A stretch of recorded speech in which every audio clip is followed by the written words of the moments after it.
दोस्तों, बचपन से आप लोगों ने ये बात सुनी होगी कि भारत का संविधान भीमराव अंबेडकर जी ने लिखा है, लेकिन ये बात सरासर गलत है।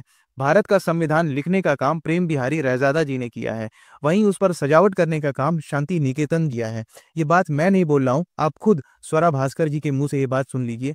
ये वही स्वरा भास्कर हैं जिनके पति का नाम है फराद अहमद, और इनका समाजवादी पार्टी से बहुत पुराना नाता रहा है। और ये वही समाजवादी पार्टी है जो पीडीए का नैरेटिव चलाती है। तो चलिए चलते हैं वहां जहां कहानी शुरू हुई थी, हमारे संविधान की। पर फर्स्ट थिंग्स फर्स्ट, पहले आप भी तो ठीक से देख लीजिए उस मुकद्दस किताब को जिसकी बात हम कर रहे हैं।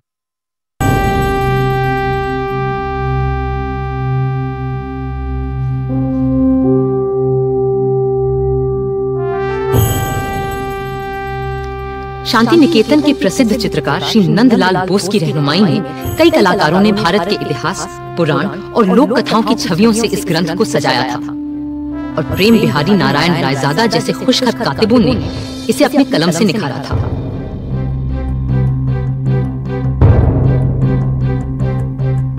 आज हम लोग ये भी जानेंगे कि भारत का संविधान बनाने में भीमराव अंबेडकर का क्या योगदान है और कितना योगदान है। तो सबसे पहले हम लोग ये जान लेते हैं कि भारत के संविधान को बनाने के लिए 8 मेजर कमिटीज और 14 माइनर कमिटीज की जरूरत पड़ी। 8 मेजर कमिटीज की बात करें तो 8 मेजर कमिटीज, जिसमें 3 कमिटीज के हेड थे अकेले जवाहरलाल नेहरू, 2 कमिटीज के हेड थे सरदार वल्लभ भाई पटेल, फिर 2 कमिटीज के हेड थे डॉक्टर राजेंद्र प्रसाद, और बस एक कमेटी के हेड थे भीमराव अंबेडकर। और ये जितनी भी 8 कमिटीज हैं, ये सारी की सारी इंपॉर्टेंट कमिटीज हैं। भीमराव अंबेडकर जो कि ड्राफ्टिंग कमेटी के हेड बने थे, उनके लिए खुद महात्मा गांधी जी ने सोर्स लगाया था नेहरू जी से कि इन्हें ड्राफ्टिंग कमेटी दे दी जाए।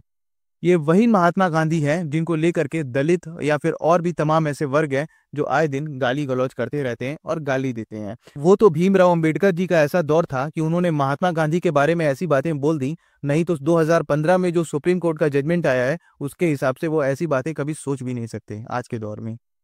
और तो और दोस्तों, इतना ही नहीं, महात्मा गांधी को मारने वाले नाथूराम गोडसे के समर्थन में भीमराव अंबेडकर ने उनका मुकदमा लड़ने की इच्छा तक जताई थी।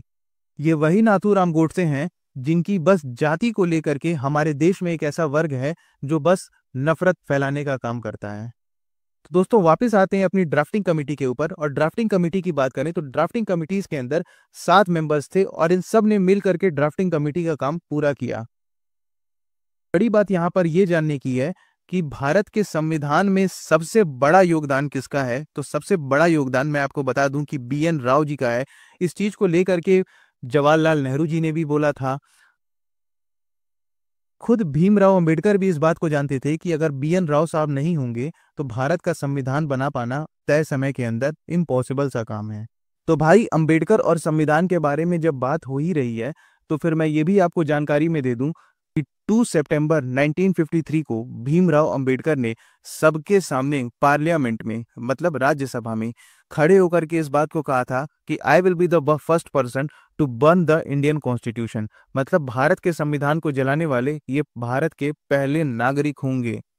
और इतना ही नहीं दोस्तों, अगर बात करें इनके साथी पेरियार जी की, जो कि साउथ इंडिया में काफी माने जाने हस्ती हैं, उन्हीं के नाम से वाइल्ड लाइफ सेंचुरी, उन्हीं के नाम से तमाम जिलों और कस्बों का नाम पड़ा हुआ है। तो पेरियार ने 26 नवंबर 1957 को भारत के संविधान को जला दिया था, वो भी 10,000 लोगों के साथ।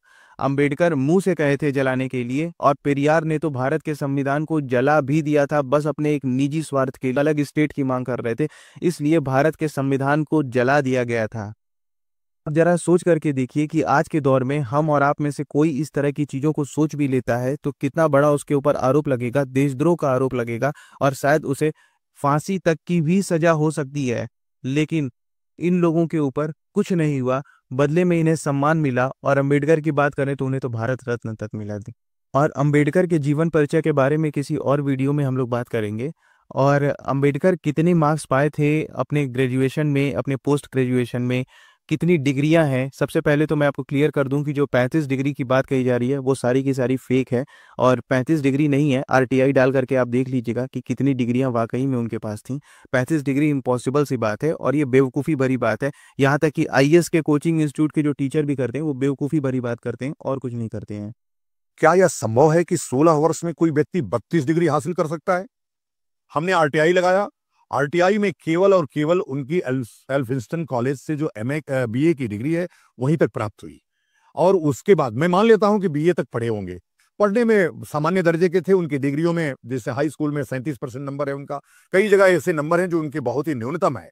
तो उसका भी महिमा मंडन और झूठ इतना परोसा गया कि वो उनसे विद्वान कोई व्यक्ति नहीं है। अगर वो इतने विद्वान थे तो बैरिस्टर होने के बाद कभी कोई वकालत नहीं की, कभी कोई आईसीएस की परीक्षा क्यों नहीं की? 4 वर्षों तक जो फैक्ट है, जो सच्चाई है, उसको जानते रहने के लिए आप हमारे चैनल के साथ बने रहें, इसे सब्सक्राइब करें और वीडियो को लाइक करें।